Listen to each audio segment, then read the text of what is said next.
Hello बच्चों, कैसे हो। आज का वीडियो है, हम डिफिनिट इंटीग्रल से रिलेटेड ऑब्जेक्टिव क्वेश्चन का सीरीज लेकर के आए हैं, जो आपके आगामी बोर्ड परीक्षा के लिए बहुत उपयोगी होगा। पहला क्वेश्चन है integration of d x upon 1+x² from 1 to √3। जैसे कि जानते हैं, नीचे वाले को लोअर लिमिट और ऊपर वाले को अपर लिमिट कहते हैं। यानी ये डिफिनिट इंटीग्रेशन का, जैसे कि एक फार्मूला होता है इंटीग्रेशन ऑफ 1+x², मान डी एक्स अपॉन 1+x² का इंटीग्रेशन होता है tan इनवर्स x। और जैसे कि जानते हैं, ये है अपर लिमिट और लोअर लिमिट। तो ये इंडेफिनिट इंटीग्रेशन करने के बाद अब हम पहले अपर लिमिट का वैल्यू बिठाते हैं x के जगह पर, उसके बाद माइनस, उसके बाद लोअर लिमिट। अपर लिमिट है √3, tan inverse √3 minus tan inverse 1। अब हमें ये देखना होगा कि tan √3 tan कितने डिग्री का वैल्यू होता है, tan √3 वही tan इनवर्स √3 का वैल्यू होगा। तो जैसे कि जानते हैं tan 60 डिग्री का वैल्यू होता है √3, इसीलिए tan इनवर्स √3 का वैल्यू होगा 60 डिग्री, यानी π/3 को बोलते हैं 60 डिग्री। और tan 45 डिग्री का वैल्यू होता है 1, इसीलिए tan इनवर्स 1 का मतलब हुआ π/4 का मतलब 45 डिग्री। अब इसको माइनस करते हैं तो π/12 आता है, यानी इस प्रकार इस क्वेश्चन का आंसर होगा डी, π/12। सेकेंड क्वेश्चन है integration of sin x⁹ from -π/2 to π/2, -π/2 to π/2। एक बहुत इंपॉर्टेंट प्रॉपर्टी है डिफरेंट इंटीग्रेशन का, f(x) dx -a to a = 0। ये 0 होता है कब, यदि f(x) कोई इवेंट फंक्शन होता है तब। 0 होता है कब, यदि f(x) कोई ओड फंक्शन होता है तब। और integration of f(x) dx from 0 to a, इसका डबल ये होता है कब, जब ये फंक्शन इवेंट फंक्शन होता है तब। यानी ओड फंक्शन होने पर इसकी वैल्यू 0 और इवेंट फंक्शन होने पर इसकी value 2 × 0 to a f(x) dx। अब यहाँ देखेंगे जो किस तरह का फंक्शन है। और सबसे पहले जानते हैं ओड फंक्शन किसको कहते हैं, यदि x का वैल्यू x का में साइन चेंज कर देंगे, यानी -x कर देने पर इसकी वैल्यू यदि -f(x) हो जाता है तो वह ओड फंक्शन होता है। और यहाँ में दिया हुआ है sin 9x, यानी sin x⁹9। और जैसे कि जानते हैं sin -x बराबर -sin x होता है, तो ये हो गया ओड फंक्शन। और इसका पावर 9 करने पर भी ये इवन ओड ही आएगा, यानी इसका पावर 9 करने पर भी इसका साइन -sin x⁹9 होगा। इस प्रकार से ये फंक्शन हो गया हमारा ओड। याद रखिए, ओड फंक्शन कहते हैं f - x = -f(x), यानी x का साइन यदि निगेटिव कर देने पर f(x) का साइन भी निगेटिव हो जाता है, तो उसको हम कहते हैं ओड फंक्शन। जैसे यहाँ पर sin -x = -sin x होता है, तो ये हो गया हमारा ओड फंक्शन। और यदि x का साइन चेंज करने पर ही f(x) का साइन नहीं चेंज होता है, तब इसको बोलते हैं इवेंट फंक्शन। अब जैसे एक एग्जांपल लेते हैं, f(x) = cos x। अब यदि यहाँ x के जगह पर माइनस डालते हैं तो यहाँ भी cos के साथ x के जगह पर माइनस आ जाएगा, और cos -x होता है हमारा cos x, ये हो गया हमारा f(x) के बराबर। यानी यहाँ देखते हैं x का साइन माइनस कर देने के बाद भी f(x) के साइन में कोई चेंज नहीं होता है, तो इस प्रकार के फंक्शन को बोलते हैं हम इवेंट फंक्शन। ये हो गया हमारा ओड फंक्शन। यानी यदि ये f(x) फंक्शन जो है ओड हो जाएगा तो इसकी value according to property of different integration -a to a integration of f(x) dx = 0 होगा कब, यदि f(x) ओड फंक्शन होगा तब। ये दिया हुआ केस हमारा ओड फंक्शन ही है, क्योंकि यहाँ पर sin -x बराबर -sin x और -sin x⁹9 बराबर sin x⁹9, यानी ये हो गया ओड फंक्शन हो गया। यहाँ पर साइन चेंज करने पर इस फंक्शन का भी साइन चेंज हो गया, इसीलिए हो गया ओड फंक्शन। इसीलिए इस प्रॉपर्टी के आधार पर इसका आंसर हो जाएगा सी, यानी इसका आंसर हो जाएगा 0। नेक्स्ट क्वेश्चन है tan inverse x⁴ upon 1+x² dx। अब इसका लोअर लिमिट 0, अपर लिमिट 1। यदि यहाँ पर t बराबर साइन इनवर्स मान लेते हैं, t बराबर tan इनवर्स x इसलिए डी टी बराबर tan इनवर्स एक्स का क्या होता है 1/1 प्लस एक्स स्क्वायर, और यहाँ से आ जाएगा डी एक्स, यानी D x upon 1 plus x square.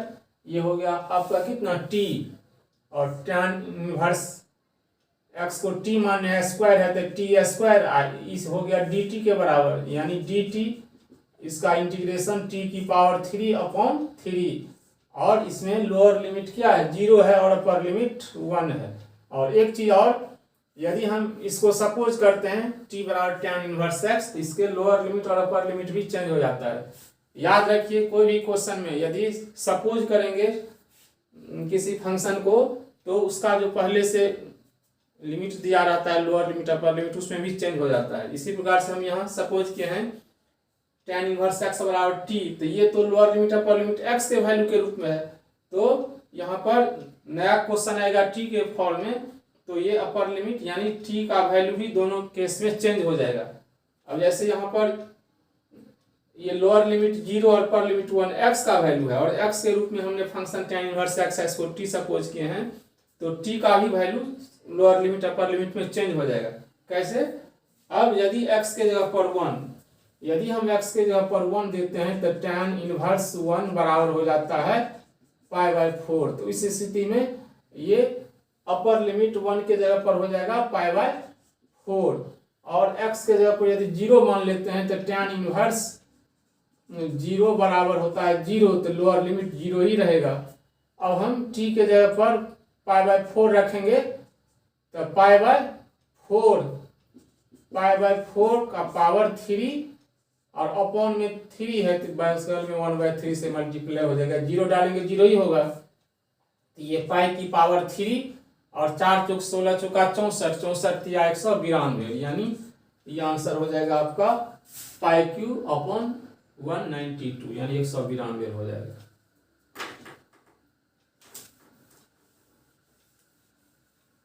Next question है integration of mode of x from -2 to +2। तो ये भी आपका इसी फार्मूला पर है, जैसे मोड है, मोड के अंदर कोई भी टर्म रहेगा माइनस या +2 प्लस में ही हो जाता है, तो यानी इसका भी इसी फार्मूला पर हो जाएगा, यानी ये हो जाएगा इसका वैल्यू इस फार्मूला पर 2 × 0 to 2f(x) dx, यानी अब इसका वैल्यू हो जाएगा 2 0 to 2x dx, यानी x²/2, बाहर में 2 है ही आपका 0 to 2, अब 2 गुने 2 की x के ऊपर 2 देंगे तो 2 का स्क्वायर 4/2, 2 से 2 कट गया यानी 4, इसका आंसर हो जाएगा हमारा 4।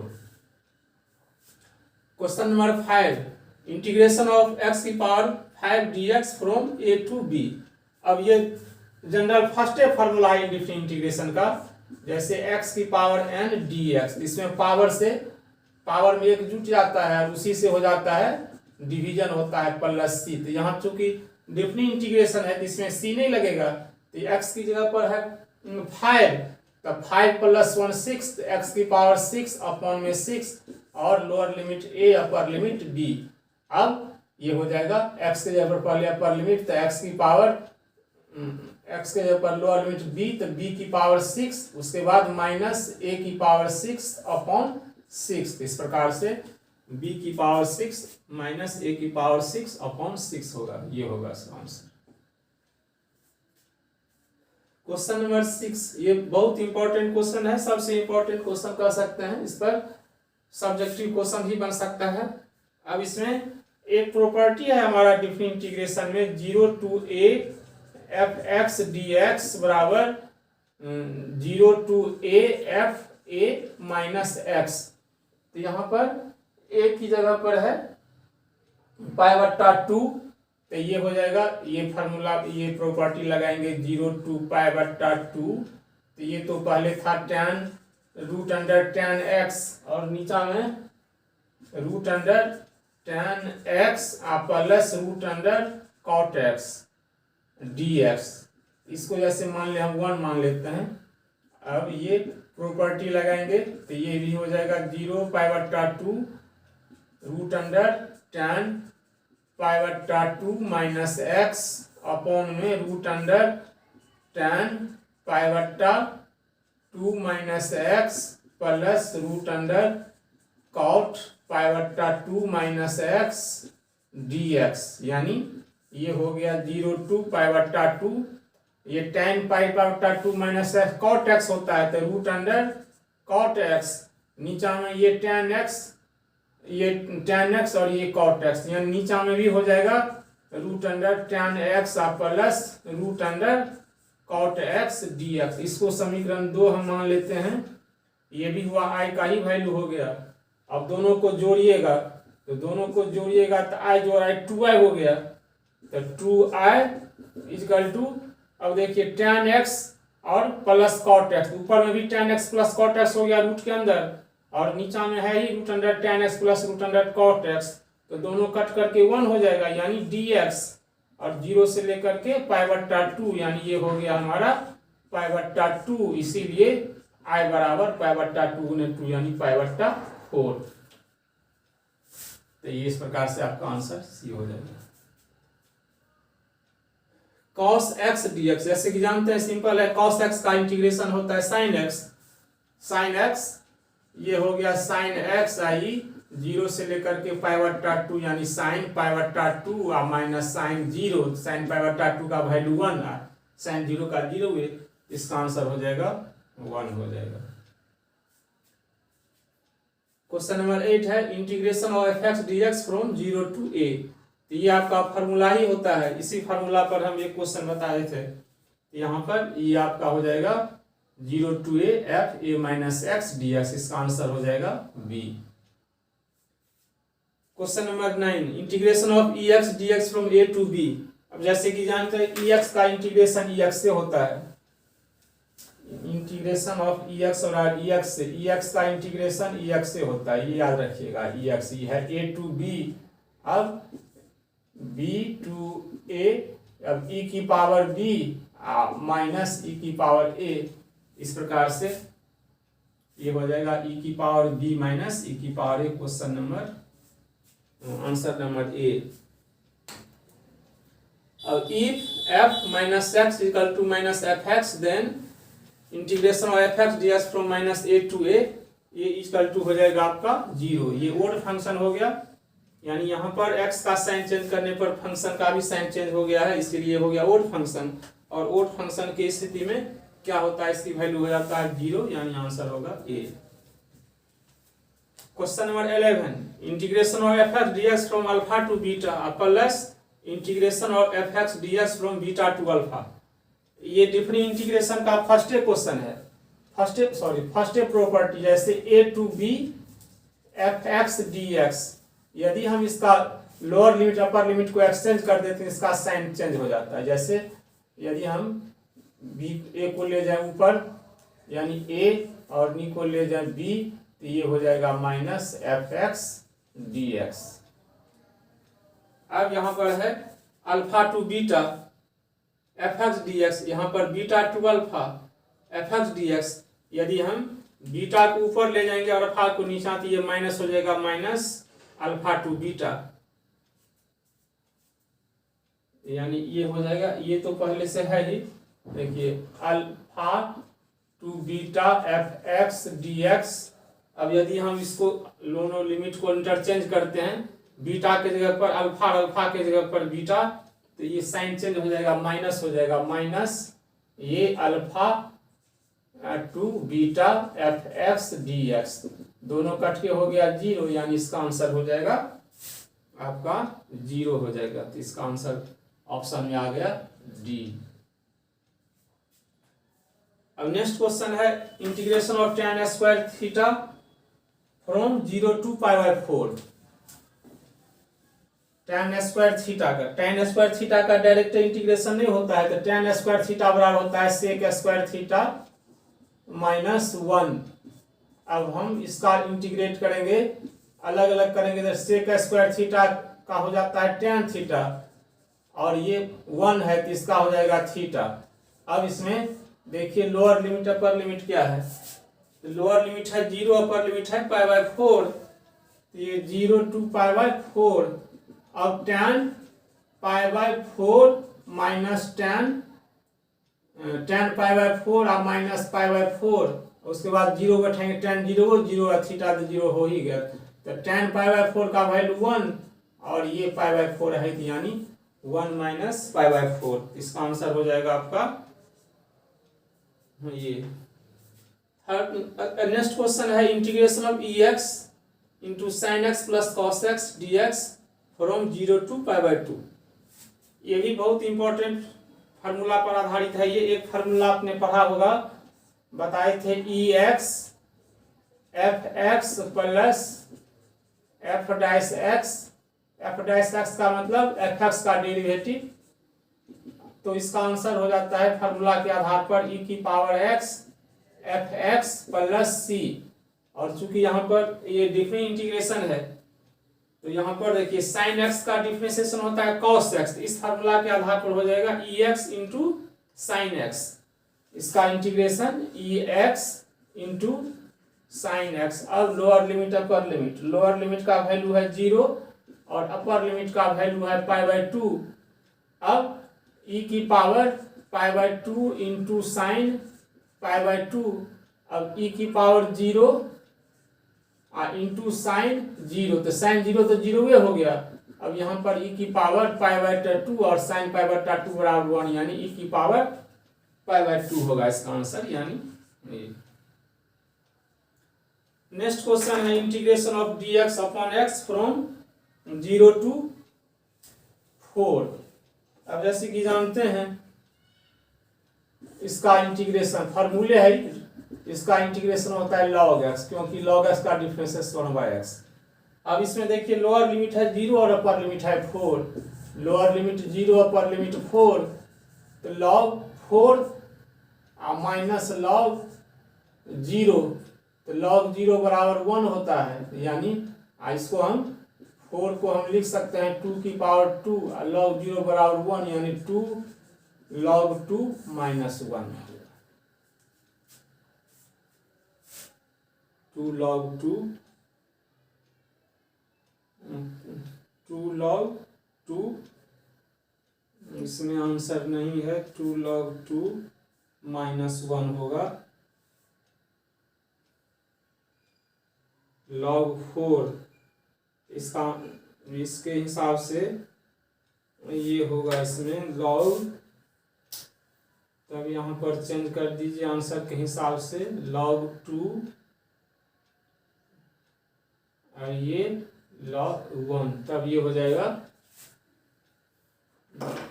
तब यहाँ पर यदि 2 रखिएगा, क्वेश्चन चेंज कर दिए, तो ये हो जाएगा log 2 और माइनस log 1, log 1 बराबर 0, तो ये हो जाएगा log 2, तब ये हो जाएगा आपका log 2। अब नेक्स्ट क्वेश्चन उसी टाइप का है, लेकिन लोअर लिमिट अपर लिमिट को चेंज कर दिया गया। तो इस स्थिति में आपका आंसर यही चीज है, यहाँ पर 2 और यहाँ पर 1, तो इस स्थिति में हो जाएगा आपका log 1 माइनस log 2, और जैसे कि जानते हैं log 1 होता है 0, तो log 1 होता है 0, तो ये हो गया 0 और माइनस log 2, यानी माइनस log 2। तो इस स्थिति में होगा आपका minus log 2 minus log 2 log x 10 minus log 2, तो इसका आंसर ये, इसको हम 1 भी ये भी लिख सकते हैं। ये भी कैसे लिख सकते हैं, अब जैसे इसी को हम लेंगे log 1 माइनस log 2, इसका वैल्यू हम 0 नहीं बैठाते हैं, तो 0 नहीं बैठाएंगे तो इसको हम ऐसे लिख सकते हैं log 1/2, यानी हो गया। नेक्स्ट क्वेश्चन है last question, integration of d x upon 1 plus x square from 0 to 1। तो ये तो ऑलरेडी क्लियर है, इसका देखिए आंसर ये हो गया, और ये 0 to 1 है, 0 to 1, तो tan inverse 1 minus tan inverse 0, tan inverse 1 बराबर पाई बाय 4, ये तो 0 ही होता है, यानी पाई बाय 4। इस प्रकार से ये मोस्ट इंपॉर्टेंट क्वेश्चन है जो आपके लिए बहुत मददगार होगा, या सब इसमें से कुछ न कुछ क्वेश्चन निश्चित टैली करेगा, नहीं तो इसी के आधार पर क्वेश्चन होगा, इसलिए आप इसे अच्छी तरह से